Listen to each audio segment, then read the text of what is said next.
నమస్తే అండి. ఈరోజు Ujjwala connection name change full process ఈ వీడియోలో చూద్దాము. ఫస్ట్ రిలేషన్‌షిప్‌లోకి వెళ్ళండి. రిలేషన్‌షిప్‌లో ఎల్‌పీజీ ఐడీ గాని, కన్స్యూమర్ నంబర్ గాని సెట్ చేయండి. ఇది వచ్చింది. లాస్ట్ నేమ్ మీద టిక్ చేయండి. లాస్ట్ నేమ్ మీద టిక్ చేసి ఫస్ట్ ఫ్యామిలీ మెంబర్స్ ఎంతమంది ఉన్నారో చూసుకోండి. ఇక్కడ ఇద్దరున్నారు. ఇద్దరుంటే ఇద్దరి ఆధార్ కార్డ్‌లు తీసుకోవాలండి. వాళ్ళ రేషన్ కార్డ్, ఎవరైతే చనిపోయారో వాళ్ళ డెత్ సర్టిఫికేట్ కంపల్సరీ. ఇక్కడ ఇక్కడ చూసుకుంటే దుర్గ వీళ్ళది మనం ఎవరైతే సెల్ఫ్ ఉందో కింద సన్ ఉన్నాడు. ఎక్కడైతే ఇక్కడ డేట్ ఆఫ్ బర్త్ ఉంది చూడండి. ఇక్కడ డేట్ ఆఫ్ బర్త్ అనేది బ్లాంక్ లో ఉంది. ఇక్కడ బీపీఎల్ ఫ్లాగ్ కూడా నో నో ఇక్కడ బ్లాంక్ ఉంది. మనం ఇలా ఉన్నప్పుడు కంపల్సరీ హౌస్ హోల్డ్ మోడిఫికేషన్ అనేది చేయాలి. కంపల్సరీ హౌస్ హోల్డ్ మోడిఫికేషన్ చేస్తేనే ఫుల్ డీటెయిల్స్ అనేది అప్డేట్ అవుతాయి. ఇప్పుడు చూద్దాము. హౌస్ హోల్డ్ మోడిఫికేషన్ తీసుకుందాము. ఇక్కడ మీద మాడిఫై ఉంది కదండి. ఈ మాడిఫై అనేది తీసుకోండి. మాడిఫై తీసుకున్నాక ఇక్కడ హౌస్ హోల్డ్ మోడిఫికేషన్ ఓకే కొట్టండి. ఓకే కొట్టాక మనకు ఒక ఎస్ఆర్ ప్రొఫైల్ ఎస్ఆర్ లో ఒక ఎస్ఆర్ క్రియేట్ అవుతుంది.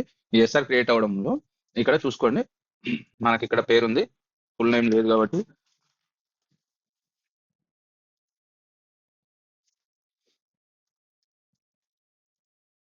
ఇక్కడ చూసుకోండి. ఇక్కడ మిస్టర్ అని ఇచ్చేసుకోండి. అబ్బాయి కాబట్టి ఆయన డేట్ ఆఫ్ బర్త్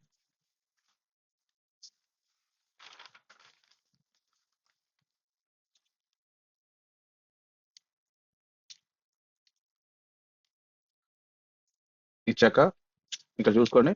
మిస్టర్ ఇక్కడ డేట్ ఆఫ్ బర్త్ అయితే కంపల్సరీ మేల్ అని చెప్పేసి రిలేషన్ కూడా ఉంది. ఇక్కడ వీళ్ళు ఇతని ఆధార్ కార్డ్ అప్లోడ్ చేసేద్దాం.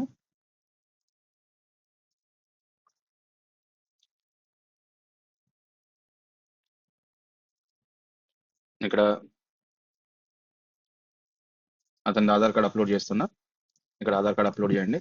మళ్ళీ ఇక్కడ ఫీమేల్ సెల్ఫ్ వాళ్ళ కూడా ఇక్కడ రేషన్ కార్డ్ నెంబర్ ఉంది. ఇక్కడ ఆధార్ కార్డ్ నెంబర్ ఉంది. డైరెక్ట్ ఇది కూడా మనం రేషన్ కార్డ్ అంటే రేషన్ కార్డ్ కూడా అప్లోడ్ చేయాల్సి వస్తుంది. రేషన్ కార్డ్ కూడా అప్లోడ్ చేయండి. ఇక్కడ ఆధార్ కార్డ్ ఉందండి. ఆ ఆధార్ కార్డ్ కూడా వాళ్ళది అప్లోడ్ చేసేయండి.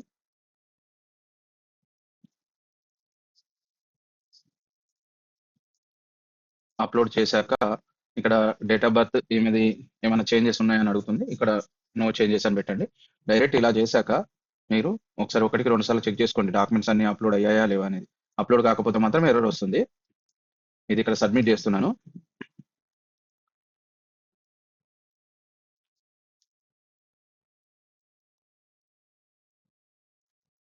ఇక్కడ సబ్మిట్ అయింది చూడండి.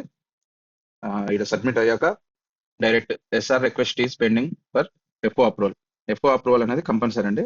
అది మీ ఆఫీసర్ గారికి ఫోన్ చేసి మీరు పంపించి స్క్రీన్ షాట్ అప్రూవల్ తీసుకోవాలి.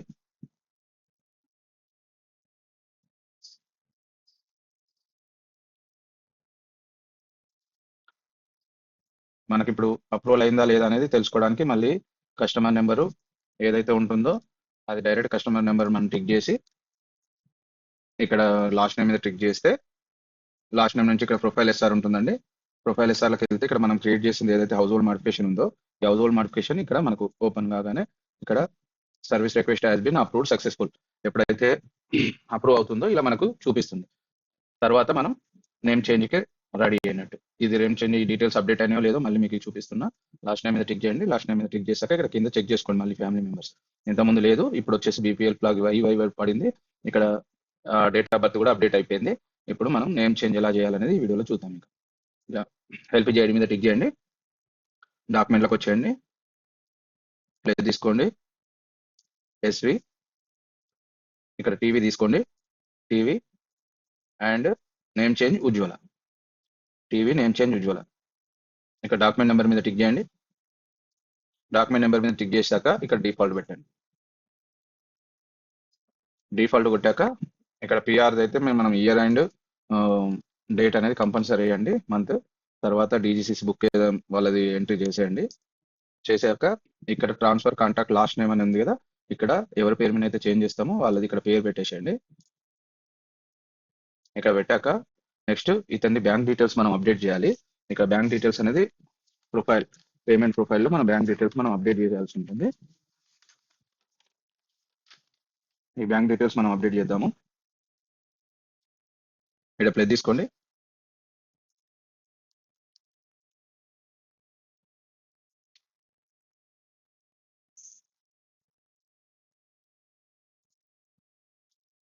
నేమ్ కొట్టండి. తర్వాత అకౌంట్ నెంబర్ కొట్టాక అకౌంట్ టైప్ ఉంటుందండి. ఈ అకౌంట్ టైప్ కంపల్సరీ ఇవ్వండి. ఇచ్చాక నెక్స్ట్ కాంటాక్ట్ డీటెయిల్, కాంటాక్ట్ ఐడెంటిటీస్లోకి వచ్చాక మనకి ఇక్కడ ఆధార్ నెంబర్ ఒకటే చూపిస్తుంది. వాళ్ళ అతని కాంటాక్ట్లో ఒకటే ఐడి ఆధార్ కార్డు ఉంది కాబట్టి ఇక్కడ ఫెచ్ కాంటాక్ట్ అని ఉంది కదండి. ఈ ఫెచ్ కాంటాక్ట్ అనేది ఇలా టిక్ చేయండి. ఇక్కడ కేవైసీ లెవెల్ అనేది కంపల్సరీ రావాలి కాబట్టి నెక్స్ట్ ఆ కేవైసీ లెవెల్ ఎలా ఇప్పుడు ఈ కేవైసీ లెవెల్ అనేది మనము ఎలా పెంచాలనేది చూద్దాము. ఇప్పుడు ఇక్కడ కాంటాక్ట్స్ ఉన్నాయి కదండి, కాంటాక్ట్స్లోకి వెళ్ళండి. ఇక్కడ ఏదైతే ఇక్కడ మనం చూసినట్టుగా ఇక్కడ పేరు ఏదైతే ఉందో ఈ పేరు ఒకటి గుర్తుపెట్టుకోండి. లాస్ట్ నేమ్ కానీ ఫస్ట్ నేమ్ కానీ గుర్తుపెట్టేసుకొని ఇక్కడ అడ్రస్ కూడా చెక్ చేసుకొని ఇప్పుడు కాంటాక్ట్లోకి రండి. కాంటాక్ట్లోకి వచ్చాక ఇక్కడ డైరెక్ట్ సెర్చ్ కొట్టండి. సెర్చ్ కొట్టాక ఇదే అండి ఫస్ట్ ఇది మనం లాస్ట్ నేమ్ మీద టిక్ చేస్తాము. చేసేసి ఇక్కడ లెవెల్ అనేది 5 ఉంది. ఇక్కడ కాంటాక్ట్ డేటా కొట్టండి 2 టైమ్స్. ఇక్కడ 2 టైమ్స్ కాంటాక్ట్ డేటా కొట్టడంతో ఇక్కడ మనకు కేవైసీ లెవెల్ అనేది పెరిగింది చూడండి. తర్వాత ఇప్పుడు బ్యాక్ రండి. ఇప్పుడు మనం ఏదైతే మనం నేమ్ చేంజ్ చేస్తున్నామో మళ్ళీ ఇక్కడికి వచ్చేసరికి ఇక్కడ 6.13 వచ్చేసింది చూసారా. ఇప్పుడు నెక్స్ట్ ఫెచ్ కాంటాక్ట్ కనండి. ఫెచ్ కాంటాక్ట్లోకి వెళ్ళండి. ఇప్పుడు కాంటాక్ట్ ఐడెంటిటీస్, ఫెచ్ కాంటాక్ట్స్. ఇలా ఫెచ్ కాంటాక్ట్ అన్నాక మనకి ఇలా వస్తుందండి ration card, Aadhaar card, GSC అని. ఇప్పుడు ఈ రేషన్ కార్డ్ నెంబర్ అనేది ఎడిటేబుల్ అండి. ఫస్ట్ మనం ఈ నెంబర్ అనేది చేంజ్ చేయాలి. ఆ చేంజ్ చేయడం అంటే సేమ్ రేషన్ కార్డ్ నెంబరే, బట్ కాకపోతే మళ్ళీ మనం టైప్ చేయాలన్నట్టు దీన్ని డిలీట్ చేసేసి. ఇప్పుడు ఇష్యూయింగ్ డేట్ పెట్టండి, తెలంగాణ స్టేట్. ఇక్కడ వెరిఫై వై పెట్టేసేయండి. ఇది డేట్ వేసేయండి, వెరిఫికేషన్ డేట్.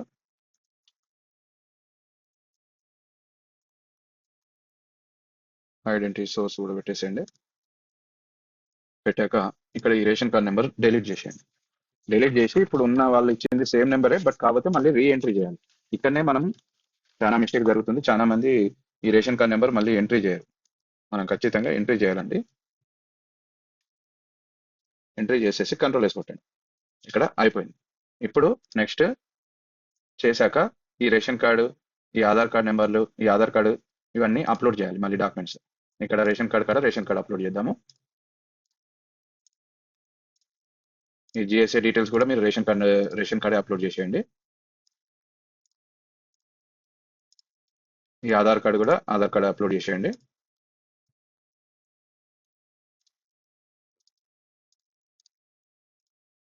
అప్లోడ్ చేశాక ఈ 3 అప్లోడ్ చేశాక డాక్యుమెంట్ అటాచ్మెంట్ అండి. డాక్యుమెంట్ అటాచ్మెంట్లో ప్లే తీసుకోండి. ఇక్కడ టైప్ వచ్చేసి old SP. Next death certificate చేయాలి. ఇక్కడ డెత్ టైప్ చేయండి, డెత్ సర్టిఫికేట్ వచ్చేస్తుంది. ఓకేనా. ఇలా ఇవి కూడా మనం అప్లోడ్ చేయాలి. 1కి 2 సార్లు చెక్ చేసుకోండి అప్లోడ్ అయినవా లేవా అనేది. ఇప్పుడు డెత్ సర్టిఫికేట్ పెట్టేస్తున్నా. ఇది ఓల్డ్ ఎస్పీ అండి. ఓల్డ్ ఎస్పీ కూడా మనం అప్లోడ్ చేసేద్దాము. 1కి 2 సార్లు మీరు చెక్ చేసుకోండి అప్లోడ్ అయినాయా లేదా అనేది. ప్రతి ఒక్కటి అటాచ్మెంట్ ఉంటేనే సబ్మిట్ అవుతుంది. ఇప్పుడు మనం అన్ని అప్లోడ్ చేసాము. ఇప్పుడు సబ్మిట్ కొట్టిద్దాం. రిమార్క్ అడుగుతుంది, నేమ్ చేంజ్ అని కొట్టాను. ఇప్పుడు సబ్మిట్ కొడుతున్నా. సబ్మిట్ కొట్టి ఇన్వాయిస్ కంప్లీటెడ్.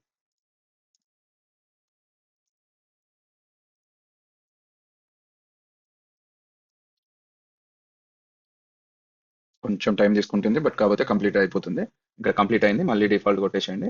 డిఫాల్ట్ కొట్టేసి ఇక్కడ మళ్ళీ ఇయర్ అండ్ మంత్ పెట్టేసేయండి రెగ్యులేటర్ది. డైరెక్ట్ ఇక్కడ డిజిసిసి నెంబర్ మనం ఏదైతే ఇష్యూ చేస్తున్నామో అది నెంబర్ పెట్టేసేయండి. పెట్టేసి డైరెక్ట్ మళ్ళీ సబ్మిట్ కొట్టేయండి. Invoice completed. ఇలా నేమ్ చేంజ్ అనేది, ఉజ్వల నేమ్ చేంజ్ అనేది ఈ విధంగా కంప్లీట్ చేసుకోవచ్చు. కంప్లీట్ చేసేసుకొని ఇష్యూ చేయొచ్చండి. బట్ కాకపోతే మీరు ఉజ్వల కనెక్షన్ నేమ్ చేంజ్ చేసే ముందు అయితే 1కి 2 సార్లు చెక్ చేసుకోండి హౌస్ హోల్డ్ మోడిఫికేషన్ అవసరమా లేదా అనేది చూసుకొని ఇప్పుడు ప్రింట్అవుట్ ఇచ్చేసుకుంటే మనకు వచ్చేస్తుంది. ఇలా నేమ్ చేంజ్ అనేది మీరు కంప్లీట్ చేసేసుకోవచ్చు.